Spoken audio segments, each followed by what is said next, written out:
నువ్వేం టెన్షన్ పడకి అన్నీ సర్దుకుంటాయి కదా. అయ్యో కార్తీక్, ఇక్కడికి వచ్చిన విషయమే మర్చిపోయినా. మా బావ వచ్చిన అనుకో మనం దొరికిపోతాం, అటు వెళ్ళిపో. లేదే, నువ్వు మీ బావతో మాట్లాడేంత వరకు ఉండి చూసి వెళ్ళిపోతా. సరే కార్తీక్, వెళ్ళు.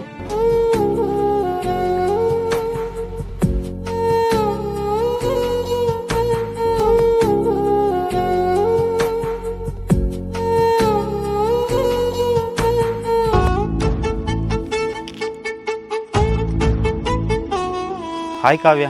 హాయ్ బావా. ఎంతసేపు అవుతుంది కావ్య వెయిట్ చేయబట్టి? వేడేం లేదు బావా, నేను ఇప్పుడు వచ్చిన, అంతలోనే నువ్వు వచ్చేసినావు. ఎప్పుడు అడిగినా కూడా చదువు చదువు అంటున్నావు, ఇలా బయట వేద్దా? ఇప్పుడు ఎటని పోతావు బావా, నాకు అంత ఇంట్రెస్ట్ కూడా లేదు. ఎప్పుడైనా పోదాం తీ. ఎవరో దూరములతో మాట్లాడతావింది, నేను నీ భావనే కదా. పైగా మన ఇంట్లో మన ఇద్దరికి పెళ్లి చేద్దామని అనుకుంటాను, ఇంకెందుకు నీకు భయం?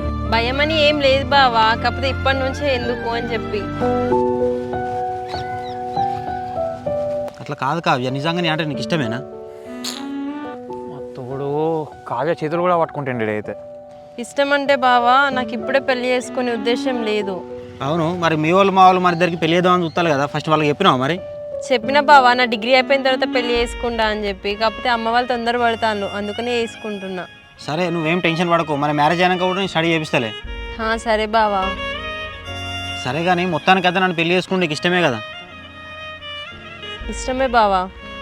హ్యాపీ కావ్య, కలవక కలిసినాం కదా, అట్లా సిటీకి వెళ్ళి ఒక మూవీ చూసి బిర్యానీ తినేసేద్దాంలే. ఏంటి సిడ్డికా? మా అన్నకి తెలిసింది అనుకో బావా, నన్ను చంపేస్తాడు. వద్దు. కావ్య, మీ అన్నతో మాట్లాడిన తర్వాతనే నేను కలుద్దామని వచ్చిన. ఆయన ఎగ్జామ్స్ అవుతున్నాయి బావా, నేను చదువుకోవాలి, ఇప్పుడు వద్దు. కావ్య, ఎప్పటికీ ఉండే ఎగ్జామ్ లేనా, వెళ్దాం దా.